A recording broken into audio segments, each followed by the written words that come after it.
സ്വാമി വിവേകാനന്ദൻ പകർന്നു നൽകിയ സ്വപ്നങ്ങൾ നൂറ്റാണ്ടുകൾക്കിപ്പുറം മറ്റൊരു നരേന്ദ്രൻ സാക്ഷാത്കരിക്കുന്നുവെന്ന് കേന്ദ്രമന്ത്രി സുരേഷ് ഗോപി. വിവേകാനന്ദ ജയന്തിയോടനുബന്ധിച്ച് ഭാരതീയ വിചാരകേന്ദ്രം നടത്തിയ പരിപാടിയിൽ സംസാരിക്കുകയായിരുന്നു അദ്ദേഹം. ചടങ്ങിന്റെ ഭാഗമായി വിവേകാനന്ദ സ്വാമിയുടെ പൂർണ്ണകായ പ്രതിമയിൽ പുഷ്പാർച്ചനയും നടന്നു. ആധുനിക ഭാരതത്തിൽ വിവേകാനന്ദ സ്വാമിയുടെ വാക്കുകൾക്ക് അതീവ പ്രാധാന്യമുണ്ട്.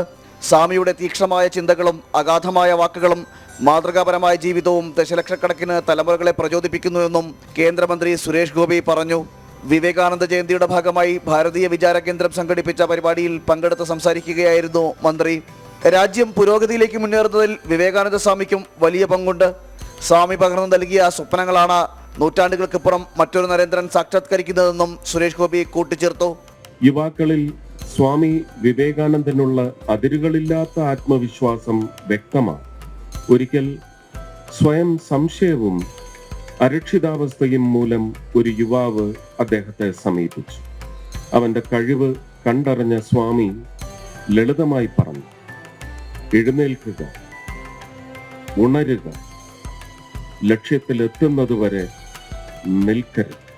ലളിതവും എന്നാൽ ഗഹനവുമായ ഈ വാക്കുകൾ ആ യുവാവിന്റെ ജീവിതത്തെ മാറ്റിമറിക്കുകയും മഹത്വം കൈവരിക്കാൻ ശ്രമിക്കുന്ന എണ്ണമറ്റ വ്യക്തികൾക്ക് ഒരു മന്ത്രമായി മാറുകയും ചെയ്തു. ഇന്ന് നമ്മൾ ചുറ്റും നോക്കുമ്പോൾ മറ്റൊരു നരേന്ദ്രൻ, നമ്മുടെ ബഹുമാന്യനായ പ്രധാനമന്ത്രി നരേന്ദ്രമോദി സ്വാമി വിവേകാനന്ദൻ പകർന്നു നൽകിയ സ്വപ്നങ്ങൾക്ക് രൂപം കൊടുക്കുകയാണ്. തിരുവനന്തപുരം കവടിയാർ വിവേകാനന്ദ സ്ക്വയറിലാണ് പരിപാടി സംഘടിപ്പിച്ചത്. ചടങ്ങിന്റെ ഭാഗമായി വിവേകാനന്ദ സ്വാമിയുടെ പൂർണ്ണകായ പ്രതിമയിൽ പുഷ്പാർച്ചനയും നടന്നു.